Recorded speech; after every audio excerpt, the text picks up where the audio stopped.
Thank you for inviting me to present to you today's science opportunities with ultra-fast benchtop X-ray lasers. Attosecond represents the second laser revolution, promising amazing discoveries and impacting many different areas of science and technology. And one example is unraveling the mechanism of photosynthesis, which in fact covers time scale from attosecond to seconds. So excited state light absorption leads to excited state. That energy is transferred. It allows initial charge separation. It allows electron extraction from the manganese cluster, water oxidation, and CO2 fixation. What is key to realize and remember is that the first steps are the attosecond, and this is in biological systems. The progression of attosecond science and its application for probing quantum system is shown here. The first era generated high harmonic generation. Second era led to the understanding of laser-driven attosecond dynamics in HHG and quantum systems. The third era captured the intrinsic attosecond timescale dynamics in material. The fourth era allowed for broad impact in imaging and characterization, and we are now in the fifth era. That is science with high power laser, 10 millijoule driving laser energy, 1 to 10 keV photon energy, and about 100 kilohertz rep rate. So what's required to achieve this new exciting fifth era? Especially when we know that European companies dominate near IR high power laser market, and we in the US trail behind US, Asia, and Europe. Contribution of modest to intermediate size investment can make a big impact to science via mid-wavelength and long-wavelength IR laser development. And funding could allow restoring US leadership in science and laser technology, allow for patents, prototypes, and spin-off companies, and allow for the workforce development that is creating the next generation of innovative US scientists. The good news is that here in the US, we are very close of achieving the goal with high power mid-infrared pulses for driving keV HHG, because high energy pump laser at 2 micron for OPCPA has been developed, and broad pulses from 2 to 3 to 7 micron has been demonstrated. Next, what we need is to replace titanium sapphire front end by turnkey ytterbium lasers and to increase the rep rate from 1 to 100 kilohertz. So I'm going to start giving you now highlights. Of course, I'm not going to have the time to cover a lot, but I'm going to start with chemical sciences and discuss attosecond electron dynamics in molecules. So photosynthesis, but also human vision, charge migrations are very important, and they are linked to avoided crossing and passage through conical intersection that take place via coupled electronic and nuclear dynamics. This occurs at the attosecond to femtosecond. And capturing experimentally this electronic motion has been very hard to do directly because we do not have the technology with the lasers. It is limited by current lasers and by the low attosecond pulses, the low intensity in the attosecond pulses. And so the goal of the community is to ultimately steer electron inside molecules to control chemical reaction, to reach desired outcomes, and achieve the dream of making ultra-fast molecular movies in real time. So here is an example of these conical intersections that I just talked about, which are ubiquitous. They are everywhere, and we still have not been able to measure it directly. However, there are a lot of calculation, a lot of theories by many scientists, and notably by Shaul Mukamel, who came up with a technique called TrueCars. It means transient redistribution of ultra-fast electronic coherences in attosecond Raman signal. And I know it's a mouthful of words. And what it means is that you can excite a molecule from its ground state to the excited state. This promoted wave packet is going to go through the conical intersection region and would be creating a coherence between the two electronic states. To probe this system, we need to have a hybrid probe that is a sequence of a narrow femtosecond and a broad attosecond pulse. And the reason we need these two is to cover both the temporal and the spectral resolution to be able to measure this signal. The signal represents the splitting of the electronic states that has still not been done directly. We also would like to track the evolution of electron on their natural time scale. And we're using and showing here zinc porphyrin that is excited with at an optical resonance of 351 nanometer. What you see here is the deviation of the electron density from the ground state. And this sloshing back and forth basically means that we are following the evolution of electrons, but only through a model by Ken Lopata. What we would like to be able to do is probe this evolution by probing either the zinc or the carbon or the nitrogen. We could also probe these three different carbon because they are different. And with X-rays, attosecond X-rays, we would be able to do this. We call this site specificity. And so why would we want to do this? Well, these are organic photosynthesizers for charge injection into solar cells, interface, and biomedical research. This is why they are important.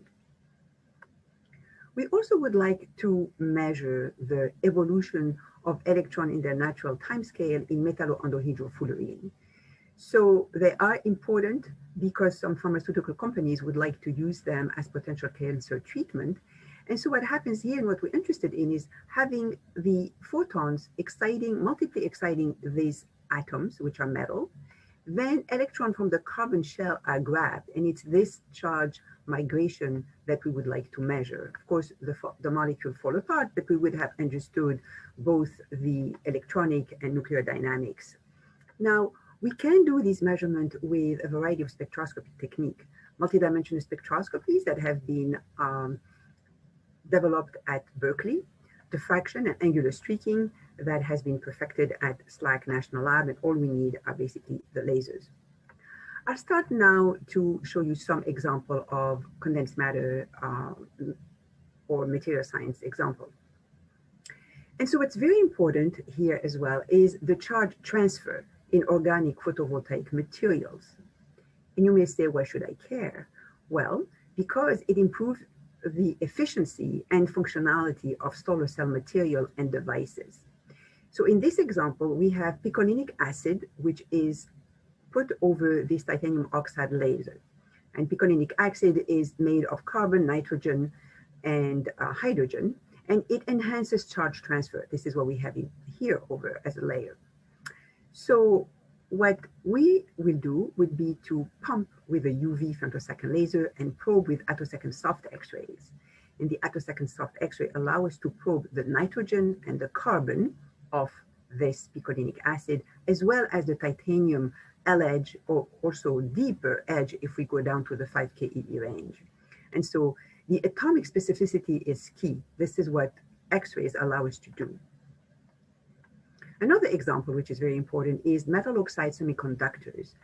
The charge transfer kinetic in the junction can be enabled by element specificity. And so what a team has actually realized is that if you excite with 800 nanometer excitation, you're able to follow the holes through the titanium oxide from silicon to nickel. And what the team has found is that the hole transport is found unimpeded from silicon to nickel through the titanium oxide. And so again, if you say, why should I care? Well, I'll say junctions are central to electronic, optoelectronic devices, solar cells, photoconversion, and photoelectrodes. However, unfortunately, most junctions are still not understood. And we would like to be able to do this and explore them in the 1 to 5 keV range so we could do the site specificity for silicon, titanium, nickel. Now, charge switching and ion dynamics are also fundamental to improving the efficiencies of batteries, ion channels, and fuel cells. Ion channels are in the biological domain, as specialized proteins that create pathway for charged ions such as sodium, potassium, and calcium. And we could use atomic specificity, but also state selectivity that would be possible with ultrafast attosecond X-ray laser. And we would like to explore them in the 1 to 5 keV range. I'm going to end the highlights on the material science with this roadmap. And the community has long-term goals, which include controlling and possibly creating novel quantum state to support infrastructure for quantum information science. We are here right now, and the community wants to go in 2030 to creating and controlling new topological state with ultrafast laser matter interactions. They are robust against perturbation at room temperature because we know that superconductivity and BECs require ultra-low temperature, and enable new dissipationless technology based on light semiconductor interaction. The current technology, unfortunately, suffers from dissipation, and it uses semiconductor interactions. I'm going to end the highlights of scientific amazing discoveries in the near future with biology. Photosynthesis transformed our planet, and because it produced oxygen and captured solar energy. And the bio community would like to make a molecular movie of the mechanism of water splitting, which is indeed very important. So I have shown a few highlights, and I'd like to now talk about the educational impact and broader impacts. The educational impact would be to develop the workforce with innovative science research enabled by transformational laser technology. We would produce the future generation of scientists with the latest technology that would enable diverse career paths, startup companies, businesses, pharmaceutical and industry in general, but also academia, but academia does not have to be the only path.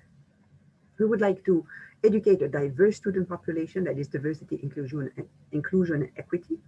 Undergraduate students would be ready for STEM jobs with ultrafast lasers, optical and computational knowledge, and the grad students and the postdoc would be ready for industry or academia through either spin-off laser companies, software development, or going and working for current laser companies.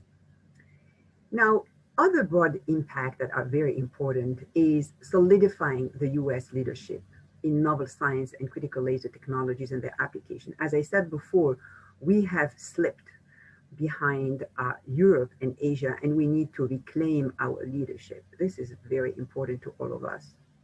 Another broad impact is medical surgery and diagnostics. We know that the first generation lasers have been very effective in so many different areas, such as medical surgery and diagnostics, long-term chemical sensing, environmental monitoring, but an attosecond laser is going to deposit energy in a very short pulse.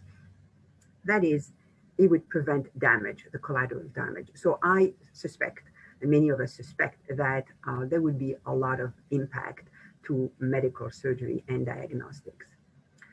Another big broader impact is technology transfer and expand new industry. And this is the billion-dollar impact.